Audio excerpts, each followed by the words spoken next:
Agenda Nacional les llega en vivo de lunes a viernes de 11 de la mañana a 12 meridiano y es grabado y retransmitido de 12 a 1 de la madrugada por esta misma emisora. Se transmite en la costa este de los Estados Unidos de América por el canal 513 de Time Warner en los estados de Nueva York y New Jersey y por el canal de AT&T para los estados de Massachusetts y de Maine y las ciudades de Nueva York, New Jersey y Boston.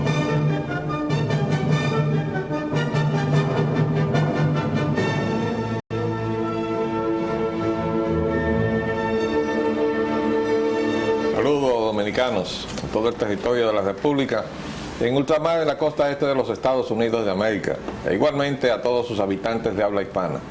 Hoy, lunes 16 de diciembre del año 2002, les traemos otra edición de Agenda Nacional. Este programa sustenta los valores de la libertad y la democracia y el derecho de los dominicanos y los latinoamericanos al desarrollo económico y social con apego y respeto a los principios de soberanía y autodeterminación que sustentan y hacen posible la convivencia pacífica de pueblos y naciones, para identificar y analizar los obstáculos que han impedido e impiden que alcancemos la condición de vida y la felicidad a la que somos acreedores. Les habla Leopoldo Espaillán Anita, y para llevar adelante este programa contamos como siempre con la ayuda y colaboración de nuestro amigo el licenciado Roger Orlando Piña. Buenas, Roger. Muy buenas, muy buenas. Tenemos como invitado hoy al presidente de ANADEGA, el ingeniero Juan Ignacio Espaillat. Y para el miércoles, el doctor Pedro Manuel Casal Victoria, con quien vamos a hablar sobre la conspiración antidominicana que viene desenvolviéndose y cuyo último episodio fue la sentencia esa que dio un juececito en una cámara de un tribunal dominicano. Con el ingeniero Juan Ignacio Espaillat vamos a hablar sobre la situación de ANADEGAS y el conflicto que aqueja a todos los miembros de esa entidad que componen buena parte, si no la mayor parte del flujo de combustibles hacia los consumidores a través de las estaciones de servicio.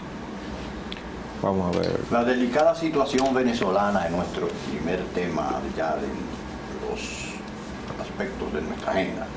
Chávez anuncia importación de alimentos y combustibles. La República Dominicana envía 200 toneladas de arroz hacia Venezuela. Chávez: no toleraré la injerencia extranjera. Y la OEA reinicia o reanuda el debate hoy sobre el asunto de Venezuela en Washington. Hay que decir que los combustibles que está importando Venezuela los está trayendo de sus subsidiarias. En el caso concreto de una subsidiaria en Islas Vírgenes, que es subsidiaria de PDVSA. De modo que están trayendo petróleo venezolano desde sus redes. Hay que recordar que en el propio territorio de los Estados Unidos, Citgo, que es una franquicia que se ve por lo menos en el área de la Florida, no sé si en otras partes del territorio de los Estados Unidos, es una subsidiaria de PDVSA, Petróleos de Venezuela S.A. De modo que la situación en lo que concierne a combustibles puede estar bajo el control del gobierno, puesto que aunque le paralicen los combustibles que salgan de las refinadoras en territorio venezolano, tiene el recurso de las refinadoras que tiene en ultramar, que tiene varias. En cuanto a los alimentos, no. Y ya habíamos comentado acá que Venezuela se había recostado demasiado de su petróleo. Y ahora precisamente es la República Dominicana la que le envía 200 toneladas de arroz. Esperamos que ese arroz no le esté haciendo falta a los dominicanos, aunque en situaciones de necesidad es cuando se muestra el deseo y la voluntad de compartir lo que uno tiene, ¿no? Como que ahí fueron 200 toneladas de arroz dominicano para Venezuela. Pero es bueno señalar también sobre este aspecto, esta problemática de gran preocupación para todos nosotros, que el siguiente titular hace un enfoque sobre las medidas que Chávez ha tomado y que a nuestro juicio debió haberla tomado con mucho más anticipación. Dice que tropas venezolanas se apoderan de los tanqueros. Sí, eso debió haberlo hecho desde el tercer día. Militar que salió ya en el internet, nosotros lo tomamos del internet, pero ciertamente, como tú dices, él quizá dejó tomar mucho cuerpo a que le paralizaran los transportes desde Venezuela. Claro. Y entonces aquí sale esta información en CNN, ¿no? Tropas venezolanas ocupan un tanquero. Está también en la prensa de hoy la actitud del presidente Chávez. Ahí lo pone en una fotografía con el saludo militar: no toleraré la injerencia extranjera. Muy bueno. Chávez en eso está muy claro. Hace mucho tiempo que él dijo, con relación a las operaciones aéreas que tenían que ver con Colombia, dice: yo no permitiré que aviones de guerra extranjeros vuelen sobre el territorio venezolano. Y se lo advirtió a los Estados Unidos. Por eso las relaciones con Estados Unidos no están buenas. Comenzó a agriarse desde ese momento. ¿No? Y cuando él criticó la actitud de Estados Unidos frente a Afganistán. Correcto, ahí todavía se agravó más. Y la cosa se puso peor cuando él enarboló el ideal bolivariano para sustentar su proyecto del bloque petrolero sudamericano. Es una consolidación que él propone de todas las naciones que son productoras de petróleo y sus derivados, y le llamó Petroamérica. Que coinciden con ser las naciones que Simón Bolívar liberó. Exacto. Precisamente. De manera que, aunque la propuesta no se ve en lo inmediato, en su posibilidad de materializarse, en su dimensión, dado que uno de los componentes más próximos a Venezuela, que es Colombia, es una nación en guerra, en una guerra de pronósticos reservados. Ahí no se sabe lo que va a pasar. Además, los colombianos tienen décadas matándose. Primero como un conflicto político entre liberales y conservadores, más recientemente eso complicado con la droga, y con los intereses geopolíticos de los Estados Unidos, que alimentaron desde luego recursos militares en el propio suelo de Venezuela, y allí, bueno, acabó de abrirse prácticamente una guerra civil. Entonces esa situación desde luego inhibe a Colombia para integrarse en ese bloque. Falta ver qué pasa con Ecuador. Esa es la gran preocupación. Eso viene a acentuar la preocupación. Y también de los Estados con Brasil, Unidos. porque Brasil está invitado, aunque no es exportador, pero está invitado a integrarse también. Vamos a ver qué más. El retiro del ex vicepresidente Al Gore y ex candidato demócrata del torneo electoral del 2004. Al Gore no irá al 2004. No creo que es lo correcto que yo haga, dijo el propio Al Gore. Sí, es un poco sorprendente. No solamente la decisión de retirarse, sino también la razón que dio. Es decir, yo creo que no es lo correcto. ¿Y tú entendiste qué quiso decir? No, en lo absoluto. Cuando está precisamente un reflujo de repunte, cierto repunte de su popularidad. No, él tenía muchos rechazos. Yo te comenté eso, que sí. Del internet uno sacaba artículos diciéndole que no, que se retirara, ¿no? Vamos a seguir. La renuncia de Henry Kissinger. Los negocios primero, dijo don Henry. Los demócratas requieren de Kissinger información por las razones por las cuales renunció del 9/11. Y finalmente Kissinger renuncia como presidente de la comisión investigadora. Del 11 de septiembre. Es decir, él prefirió renunciar y no dar la información que se le requería. Bueno, una salida. El asunto estaba en que se le reclamaba que tiene una firma que es representante de intereses extranjeros. Y ustedes saben que, a diferencia de la República Dominicana, Y a pesar de que la ley de agentes extranjeros de la República Dominicana es un calco, oigan bien, total de la ley norteamericana, eso lo hizo Trujillo por razones que nosotros no hemos podido enterarnos, pero obviamente frente a alguna situación difícil, Trujillo mandó a buscar la ley de agentes extranjeros de los Estados Unidos, la hizo traducir y la hizo pasar por el Congreso de la República, de modo que la ley dominicana es exacta a la ley de los Estados Unidos. Bueno, pero a diferencia de los Estados Unidos, que la hace cumplir, donde todo aquel que representa a un país extranjero o intereses extranjeros tiene que registrarse, lo que dice la misma ley dominicana, pero aquí no le exigimos nada porque nadie exige nada, y en eso tiene razón el cardenal en lo que él afirma y ya veremos más adelante. Pero el punto es que nosotros sí tenemos esa ley, y esa ley exige a los representantes extranjeros en la República Dominicana registrarse. Entonces, el caso de Kissinger obviamente apunta en la dirección de que su empresa probablemente tiene vínculos con países árabes, porque Kissinger fue de los estrategas de esa alianza, sobre todo con Arabia Saudita.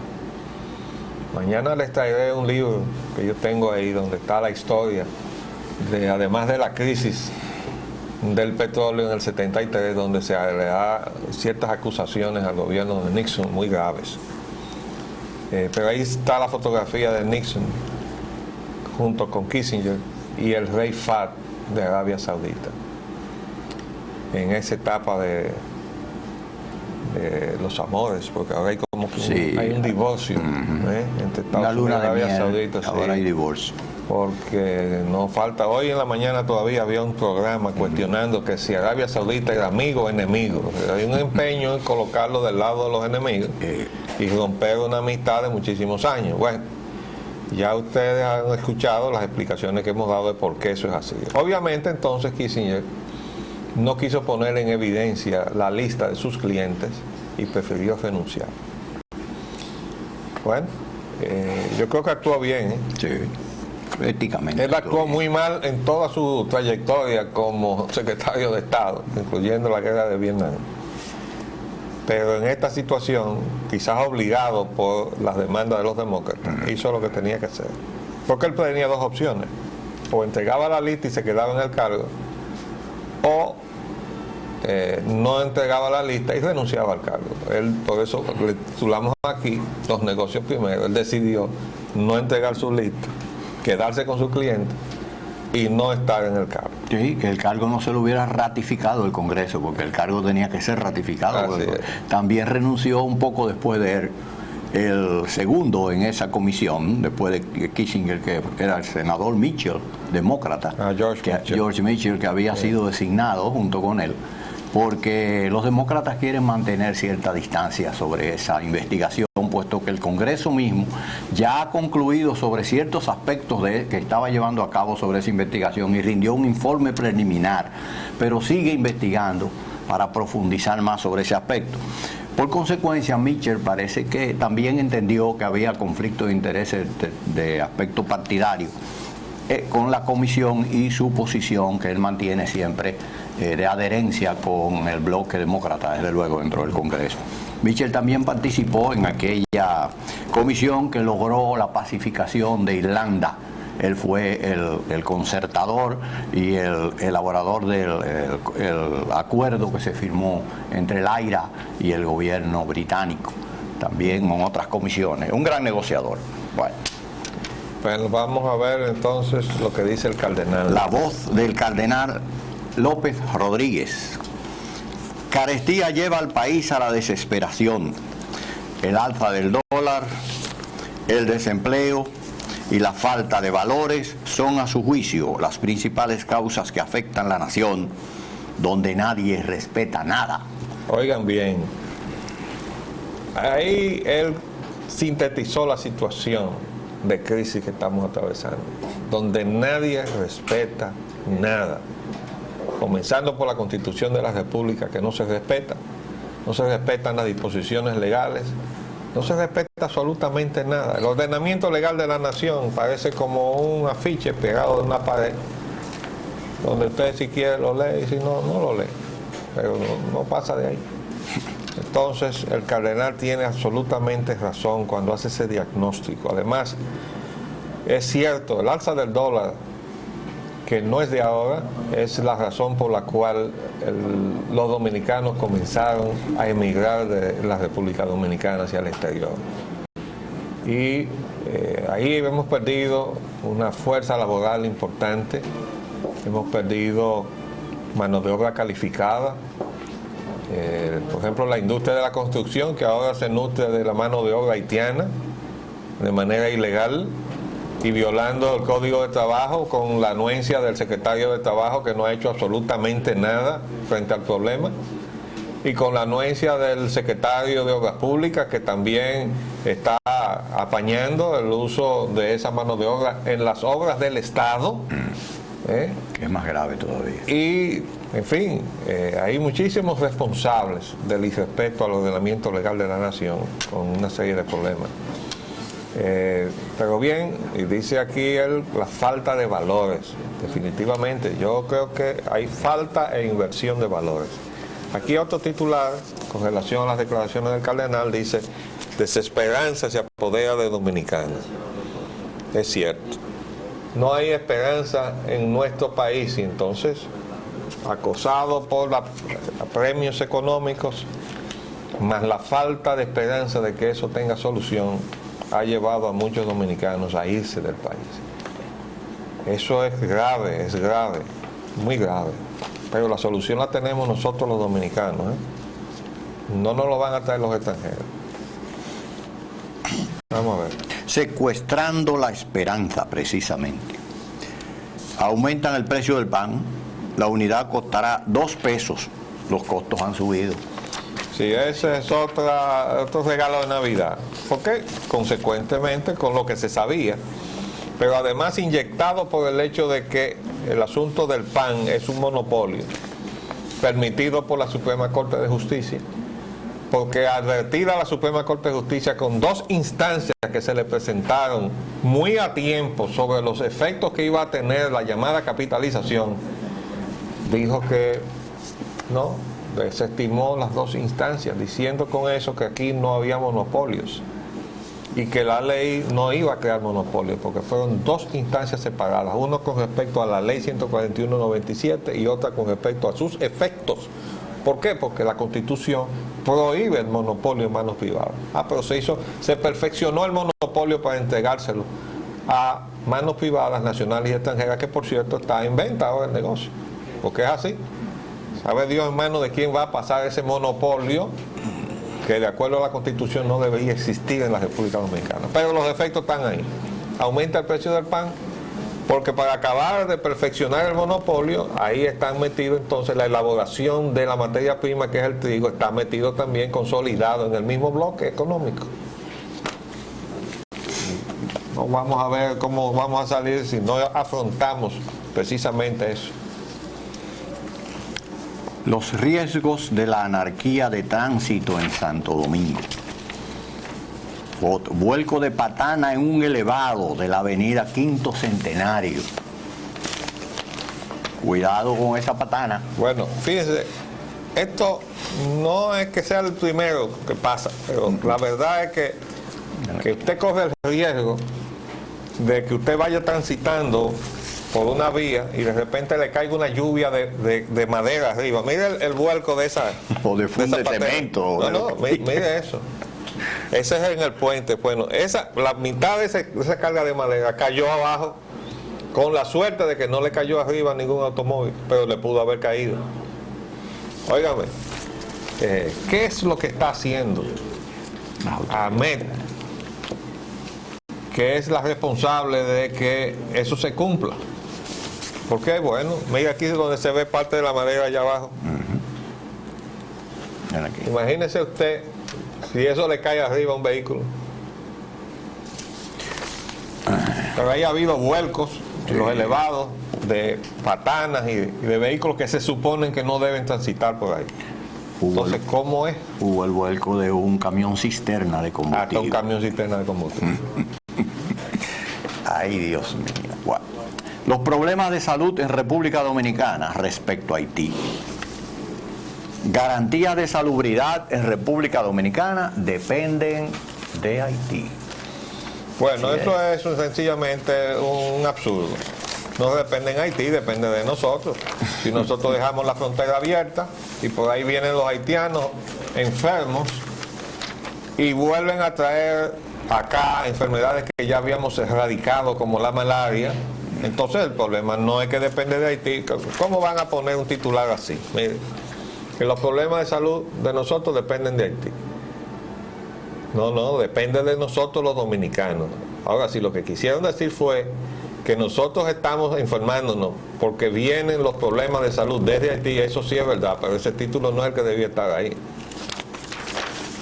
Ahora, antes de que pasemos a la segunda parte del programa, donde vamos a entrevistar al ingeniero Juan Ignacio Espaillá, presidente de ANADEGA, para ver la situación crítica que está atravesando ese sector, yo quisiera referirme rápidamente a la carta de Ramón Hipólito Mejía, el hijo del presidente. Él hace una hermosa carta a su hija, que lo publica en Espacio Pagado. Y él sale al paso a los rumores que lo ligaban al asunto del contrabando por la frontera de ajo y de otros renglones agrícolas. Yo aplaudo la actitud de Ramón Hipólito, porque él no se refugia en su condición de hijo del presidente, a pesar de que creo que el padre incurrió en un error en la forma en que actuó, tratando de proteger a su hijo del rumor que lo ligaba. Él no debió haber ordenado eso y precisamente la carta de su hijo rechaza eso, donde él dice: no apoyo la privación de la libertad de ningún ser humano sin el uso de los mecanismos legales vigentes. Es una crítica a su padre. Crítica a su propio padre. Pero apoyo sin restricciones el accionar de nuestro Ejército Nacional al mando del general Díaz Morfa por paliar el maldito y desgraciado contrabando fronterizo. Bueno, y también el paso de los haitianos, ¿verdad? Trasiego de bienes que solo viene a destruir la actividad comercial de miles de hombres de buena voluntad, individuos laboriosos que con su accionar han motorizado, motorizarán y seguirán motorizando nuestra economía. Él sigue ahí desplegando que él ha hecho un trabajo, tiene 10 años haciendo un negocio de importación de rubros y que lo está haciendo de una manera legítima y sin refugiarse en absolutamente ninguna disposición legal que le favorezca. Y reta entonces a los que están ligándolo a eso, a que muestren las pruebas que tienen. Yo creo que esa es la actitud correcta. Y debo decir que este es un muchacho sencillo. La última vez que viajamos a Estados Unidos a ver a nuestra familia, nos cruzamos en el aeropuerto de Miami y yo ni me percataba que era él. Y una persona joven se me acerca y me saluda y entonces lo reconozco. Él mismo me dijo: yo soy Ramón Hipólito, andaba solo, que hasta me pareció una imprudencia, ¿no? Pero bueno, yo lo relaté y quise decir que él era un hombre joven, sencillo. No anda con la parafernalia de yo soy hijo de presidente. Y esa actitud que ha tomado es la correcta. Vamos a hacer un paréntesis y volvemos entonces con nuestro invitado, el presidente de ANADEGA, Juan Ignacio Espaillá.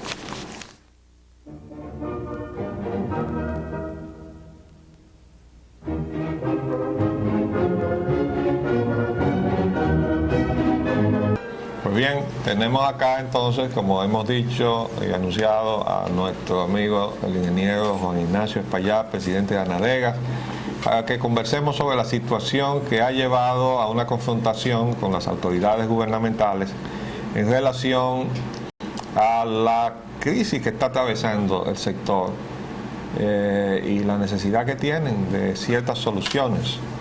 De modo que vamos a ver cómo ampliamos un poco el conocimiento, el entendimiento de la situación. Por lo menos yo vislumbro que primero hay un problema viejo, que yo recuerdo desde la época en que estuve ahí en la refinería, que es que cada vez que se sube el precio de los combustibles y se mantiene el margen, la rentabilidad de ustedes se disminuye. Así es. ¿Verdad? De modo que creo que ese debe ser un factor eficiente de la crisis de ustedes ahora. Antes que nada, quiero saludar a la audiencia radial y televisiva que sigue a este programa. Y justamente nuestra presencia aquí, arquitecto, está basada en la situación en que hoy estamos inmersos todos los dominicanos. Nuestra presencia no está para contestarle al presidente ni para entrar en contradicciones innecesarias, sino por el contrario, informarle a toda la clientela de los detallistas de gasolina que la reunión consultiva de Anadegas en la noche del viernes decidió dejar sin efecto el llamado que se había asumido para que no se recibiera combustible a partir de hoy lunes, y por el contrario abrir todos los canales posibles para que le llegue al pueblo consumidor el combustible que requieren, debido a que la Secretaria de Estado de Industria y Comercio nos solicitó en una reunión que tuvimos con ella el que le diéramos un compás de espera para estudiar nuestros reclamos y poder comprobar nuestros planteamientos con el objetivo de entonces reajustar o compensar las pérdidas que el sector ha estado teniendo por la baja rentabilidad del comercio de la gasolina en la República Dominicana. Perdona que te interrumpa. Hay dos factores adicionales a los que yo mencioné inicialmente. O sea, yo mencioné la pérdida de rentabilidad en la medida en que se le mantiene fijo su intermediación y va subiendo el precio de venta, porque usted tiene que buscar más capital para vender lo mismo y ganar menos. Así es. ¿Verdad? Y está entonces el de la temperatura y la volatilidad. En el caso de la temperatura, se le da, la refinería le ha estado concediendo a las distribuidoras la compensación correspondiente al cambio de temperatura. El problema, tengo entendido, es que las distribuidoras no transfieren ese margen a quienes tienen la pérdida. Sí, y el problema parece que tiene una filosofía de agresión al sector del detallista, porque el gerente corporativo de Shell, el señor Luis Tavera, salió diciéndole a los medios que aquí en la República Dominicana hay combustible gracias al diferencial de temperatura. Eso quiere decir que ellos están en el país porque logran engañar al detallista apropiándose del diferencial de temperatura. Y dijo más, dijo que ellos estaban previendo la posibilidad de variar la existencia en el país, en el negocio de los combustibles, e irse a Centroamérica, donde sí tienen una alta rentabilidad, que tiene una situación tal que la intermediación le permite un margen a ellos de un 40% del precio final de venta al público. Algo medio extraño, porque nosotros conocemos el mercado centroamericano y sabemos que en Nicaragua el mercado es regulado similar que aquí. En México existe una compañía estatal que se llama Pemex. En Panamá y Nicaragua también hay una regulación, y que solamente en Honduras, Guatemala y El Salvador es donde hay una apertura de mercado, donde ellos están presentes. Allí sucede que hace 3 años y medio en uno y 4 años en otro país, el volumen de detallistas nativos que operaban en la actividad de combustible andaba en el orden de un 96%. Hoy solamente quedan un 28% de los detallistas en las zonas costeras, en las zonas montañosas, y justamente allí es que el señor Luis Tavera proclama que la Shell tiene un buen nicho de mercado, y él en esas mismas declaraciones se lamenta por la mala rentabilidad del negocio en la República Dominicana, y dice que también está de acuerdo con que debe aumentarse los márgenes, pero que no comparte los métodos que Anadega desarrolla por considerarlo que son incivilizados e indebidos.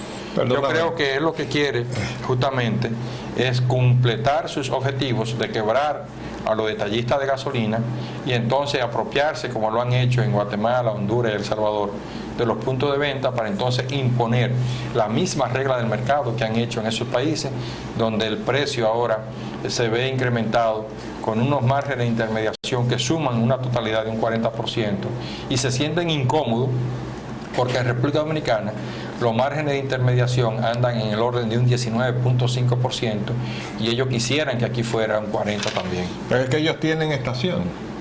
Y ahora se está produciendo un fenómeno que yo no acabo de explicarme desde el punto de vista del ordenamiento jurídico, y no me refiero al de la República Dominicana, sino al de los Estados Unidos de América. Porque las estaciones que surgieron aquí en la República Dominicana como entidades de negocios independientes fueron propiciadas por las mismas distribuidoras en virtud de que estaban impedidas de hacer un negocio verticalizado. Estaban impedidas por la legislación norteamericana, es decir, la ley Sherman. Yo no sé qué ha cambiado. Yo no tengo información de que la ley Sherman haya sido derogada. No tengo información de que haya sido modificada. ¿Qué es lo que está pasando? Que de un tiempo a esta parte las distribuidoras se sienten en libertad entonces de verticalizar el negocio, con lo cual constituyen un monopolio vertical. ¿Tienen ustedes alguna información de eso? Mire, arquitecto, yo prefiero informarle otra cosa. En este fin de semana, para que usted vea la necesidad de que se cumpla con lo que es la protección de las sociedades. En esta semana, y quiero que su programa, a través de su programa, darlo a conocer, el viernes en la tarde, el gasoil se puso en cuota. Usted, que fue parte importante de la refinería, que hacía una verdadera labor de presidente de la refinería, sabe lo que es ponerlo en cuota. Sucede que el sábado entero los detallistas socios de Anadega no les facilitaron de esa cuota de combustible prácticamente nada. Y anoche, por tantas insistentes llamadas durante el día, me vi en la obligación de hacer un recorrido para verificar la existencia de combustible, de gasoil específicamente. Y nos llevamos la sorpresa que las estaciones Shell que visitamos tenían en sus tanques más del 75% de su capacidad de gasoil, mientras el reporte que yo recibía de todo el país era que en la noche de ayer ya habían 25 estaciones propiedad de detallistas de gasolina sin gasoil, y los otros reportaban que le quedaban 500, 800, 1200, 2000 galones de gasoil para afrontar la necesidad de los detallistas. Pero quiero informarle que en el día de hoy se asignó unas cuotas nuevamente. ¿Pero quién? La refinería asignó una cuota nuevamente, y hace unos momentos que nos informaron que esa cuota fue violada. La cuota fijada al principio de la mañana era aproximadamente para despachar alrededor del 60% del consumo tradicional. Perdona que te interrumpa, pero la refinería no puede asignar cuotas. Eso es una facultad de la Secretaría de Industria y Comercio. ¿Desde cuándo la refinería puede decidir a quién le entrega y a quién no le entrega? Si me deja terminar las informaciones, porque son frescas. Apenas cuando me paraba en el parqueo de aquí me llamaron que esa cuota que se había asignado, que era del orden del 60% del consumo regular, fue suspendida y que apenas se llegó a suministrar el 30% en el día de hoy, que ya no hay gasoil otra vez, porque estamos trabajando con el gasoil que produce la refinería, que apenas es el 22% del consumo nacional, porque esa compañía que se llama Shell, hace 3 semanas que le viene anunciando al país y que pone como su relacionador público al presidente de la refinería a decir cosas que en la realidad no son verdad. Esa compañía Shell informó que había buscado nichos de suministro diferente al de Venezuela, y resulta, arquitecto y público que nos escucha, que al parecer no le buscaron solución a nada, y en estos momentos ellos se han dado a la tarea, mientras ponen en cuota al resto de los detallistas, ellos han llenado sus estaciones primero en una forma de hacer un dumping, ya que cuando los detallistas en el día de hoy no tengan gasoil, el público consumidor va a fluir a sus 39 estaciones que operan en el país. Entonces ellos sí son los reyes del comercio, pero ellos también son los importadores, ellos también son los mayoristas, y entonces eso es lo que hace daño a la sociedad. La sociedad política dominicana debe en estos momentos ponerse en atención y buscar solución a ese problema. Pero no me has contestado quién asignó esa cuota. ¿Fue refinería? No, es que nosotros no somos parte decisiva de eso. Pero ustedes no saben. Sí, ellos dicen que la refinería fue la que asignó cuota ante la carencia del producto. Pero nosotros hoy le planteamos al presidente, le planteamos al gobierno que debe de coger el control de la distribución del combustible. Nosotros le planteamos que la Secretaría de Industria y Comercio, auxiliado por la Dirección de Hidrocarburos de Finanzas, deben de proceder de inmediato a aplicar un racionamiento que primero vaya a suplir a los servicios de transporte público, al servicio de pasajeros y de carga, y que finalmente se supla la industria y suspender la acción indebida de que los mayoristas, las distribuidoras, o mejor llamarle no distribuidoras, sino intermediarias, suspendan la acción de seguir supliéndole a transportistas intermediarios que llevan el combustible hasta los bombas de patio, que es un mercado irregular, que son las estaciones la vía idónea y lógica para que le llegue el combustible a la población, y que primero debemos suplir las estaciones para luego suplir el resto del consumo nacional, porque el país necesita seguir caminando, necesita seguir moviendo sus cargas antes que un empresario acumule 8 o 10 mil galones en sus tanques para consumirlo en el transcurso de un mes o mes y medio, como sucede en la gran parte de los casos. Esa situación es dramática y quisimos venir a hablar con ustedes, comunicárselo, porque ese manejo de dumping, ese manejo de verticalización, simple y llanamente lo único que crea es daño a la sociedad y un manejo ante la población de que ellos sí son capaces, porque ya la semana pasada la Shell anunciaba que ellos garantizaban el suministro a la población, pero ellos también tienen que garantizar el suministro a los otros detallistas de gasolina, porque ellos son los que tienen un contrato con el Estado y no pueden hacer acciones discriminatorias. Ellos no pueden hablar de garantizarle a la población a través de sus estaciones, sino a través de todo el sistema nacional. Y por ser ellos parte del detalle, ellos prefieren sacrificar a los detallistas para ellos ganar más y crearle entonces una conmoción de quiebra mayor a los detallistas asociados a NADEA, a los detallistas a nivel nacional. El tema es grave, arquitecto, el tema es grave, y nosotros clamamos de que la sociedad política tome acciones para evitar que esta compañía siga haciéndole daño a la sociedad y en principio haciéndole daño a los detallistas de gasolina de la República Dominicana, que en estos momentos están sumamente apretados económicamente y además están muy presionados por la Shell, porque en condiciones normales han venido impidiéndole que los miembros de la cadena Shell reciban combustible de manera regular, provocándole que cuando el combustible va a subir, ellos forzan para que el detallista reciba el combustible después del sábado, pero cuando ya subió. Pero cuando va a bajar, ellos lo forzan para que lo reciba el sábado, para que no tengan la oportunidad de suplirse en el momento preciso que les pueda convenir. Pero ellos a sus estaciones sí la llenan, ellos a través de su flotilla de camiones sí manejan combustible a favor de ellos, y esto es una forma discriminatoria que, unido a un margen general de 5,97 que ellos se ganan versus a un margen teórico de 3,34 que se convierte realmente en $1.65 porque se quedan con el diferencial de temperatura, ellos al vender al detallista crea lo que es una injusticia en un sector que ha trabajado con seriedad y con transparencia en el servicio a la ciudadanía.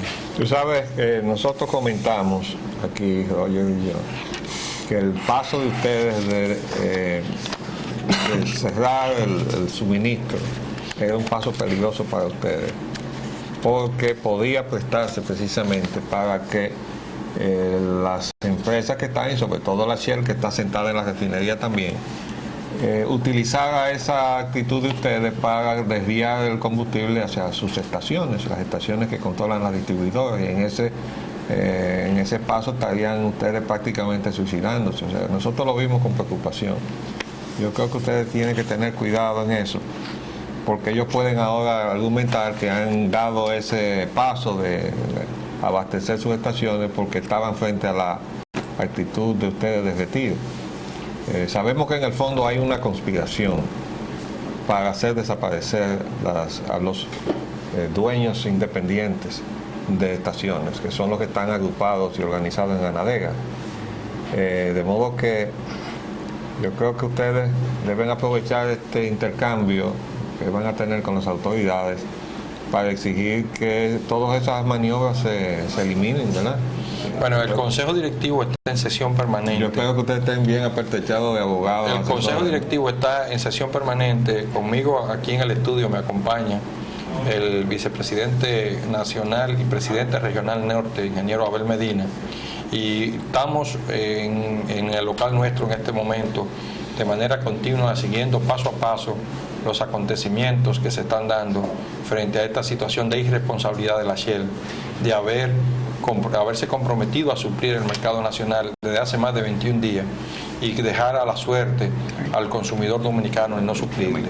Y queremos decir que nosotros estaremos vigilantes para identificar, para señalar con responsabilidad, con seriedad, todo este tipo de anomalías, y esperamos que el gobierno, la sociedad política de la República Dominicana comprenda la necesidad y conveniencia de que nuestro sector se mantenga vivo, que se mantenga activo, que no todo el que te ensucia es tu enemigo, ni todo el que te limpia es tu enemigo, porque justamente el señor Luis Tavera de la Shell salió a limpiarse al gobierno cuando nosotros supuestamente lo emplazábamos, pero justamente Luis Tavera lo que estaba haciendo era una labor para darnos la puñalada trapera, como lo están haciendo en el día de ayer y el sábado y en el día de hoy. Nosotros seguimos fieles a nuestra sociedad, seguimos apoyando a nuestro gobierno y pedimos que nuestra sociedad nos apoye y también nuestro gobierno, porque somos parte que nacimos y vamos a morir aquí como dominicanos, como servidores, como ciudadanos comunes y corrientes. No, yo debo agregar algo. Esa verticalización del negocio no va a venir tampoco en beneficio de los consumidores, porque cuando las distribuidoras tengan el control de la distribución nacional y además, es decir, tengan el nivel mayorista y además sean minoristas, ustedes pueden estar seguros de que los intereses de los consumidores como tales, en lugar de ser fortalecidos, se habrán debilitado. Y en esta situación, pues obviamente, los miembros de Anadega deben fortalecer su posición constituyéndose en defensores del derecho de los consumidores, para que los consumidores se constituyan en defensores de los miembros de Anadega. Esta es una situación sumamente delicada. Tú mencionabas el gasoil, pero solamente el gasoil el que ha estado involucrado en esta situación. Por ahora entiendo yo. Arquitecto, nosotros no queremos emitir juicios a priori ni ponernos a hacer especulaciones. Hasta ahora es el gasoil el que está en cuota. No sabemos qué pasa con nosotros. Hasta hace 4 días nosotros repetimos lo que las autoridades y el presidente de la refinería nos informaba de que todo estaba resuelto y que todo estaba organizado. Pero ya ante el golpeo desde el viernes de esta cuota, entonces ponen en entredicho lo que se dijo, entonces nosotros lo informamos tal como nos esté pasando, porque tenemos en la noche de ayer teníamos 25 estaciones ya que se habían secado de gasoil, y en la mañana de hoy hemos recibido innúmeras informaciones más de otras estaciones que se han ido quedando sin gasoil, y el informe que tuvimos a primera hora de la mañana de la cuota asignada, que era del orden del 60%, ya a las 11:15 cuando veníamos en este programa nos informaban que ya se había sido suspendida y que apenas se había suplido el 30% de la cuota que se había asignado. Se le había asignado a los miembros de Anadega. Se le había asignado al mercado nacional. Al mercado. Lo grave del caso es que ellos primero se suplen en sus estaciones y después, si sobra, le despachan a los miembros de Anadega. O sea que el 60% estamos hablando de todo el mercado, Anadega y no Anadega. Exactamente. Pero se están quedando ellos con Bueno, el caso de la Shell se comprobó que estaban todas sus estaciones con más de un 75% de capacidad de su tanque a eso de las 10:30, 11 de la noche de ayer domingo. Bueno, esto es una situación sumamente preocupante. Nosotros desde el principio, cuando vimos el pespunte que llevaba a la crisis de Venezuela, le alertamos a las autoridades desde aquí a que se tomaran pasos para garantizar el suministro. Nosotros dijimos, es muy difícil que la crisis de Venezuela dure todo el tiempo que sabemos que dura el apertrechamiento de cada embarque que llega, que es alrededor de 22 días o más de 22 días. Pero la crisis ya va por 12 o 13 días, ¿no? 13 días, sí, entre sus 14 horas. Pero definitivamente nosotros tenemos fuentes de abastecimiento, por ejemplo, Trinidad Tobago está ahí cerca, ¿verdad? Hay refinerías en Curazao, en Aruba. Islas Vírgenes. Ahora mismo estábamos nosotros haciéndonos eco de la información de que Venezuela está importando desde su refinería de Islas Vírgenes para abastecer a Venezuela. Es decir, que hay varios puntos de abastecimiento en el área del Caribe. Desde luego que está Aruba y Curazao, está Trinidad y Tobago.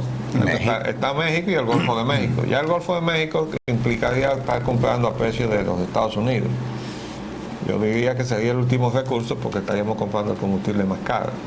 Pero a la hora de nones, cuando se tenga que dar una garantía de suministro, el combustible habrá que comprarlo donde esté disponible. De todas maneras, obviamente, si eso no se hace, podemos llegar a una situación de apremio. Y entonces habría que decir que ha habido un tremendo descuido de parte de las autoridades competentes. Lo cual tampoco es de extrañar si usted ve que las personas que están al frente de eso no saben absolutamente nada de eso. Entonces, estas son de las cosas que estamos viendo en este país, lamentablemente. Nosotros estamos al lado de Anadegas en la lucha por sobrevivir. Creemos que es un derecho que tienen y hasta donde lo conozcamos está garantizado por el Estado de Derecho, aquí y allá. Mientras tanto, vamos a seguir indagando a ver dónde es que se ha quebrado de alguna manera el eslabón, cuál fue el eslabón más débil que quebró la cadena del respeto al Estado de Derecho para que camine este atentado de verticalización monopólica del negocio de los combustibles en la República Dominicana. Yo quería hacerle un llamado a los socios de Anadega de que no retengan combustible en su estación, que procedan a despachar todo el combustible que tengan sin ningún tipo de restricción a los clientes, y cuando este se termine, pues que se termine, y no caer en el error de guardarle combustible a uno o tal cliente, porque eso simple y llanamente puede interpretarse como una forma de especulación. Eso lo llamamos para que no haya mala interpretación luego, y así el detallista mantenga su cara al sol, como siempre la ha mantenido. Correcto. Bueno, pues agradecemos la presencia del presidente de Anadega, el ingeniero Juan Ignacio Espaillat. Le deseamos suerte en estas negociaciones. Nos despedimos entonces hasta mañana. Les hablamos Leopoldo Espaillat Nanita Y Roger Ocampo. Hasta luego.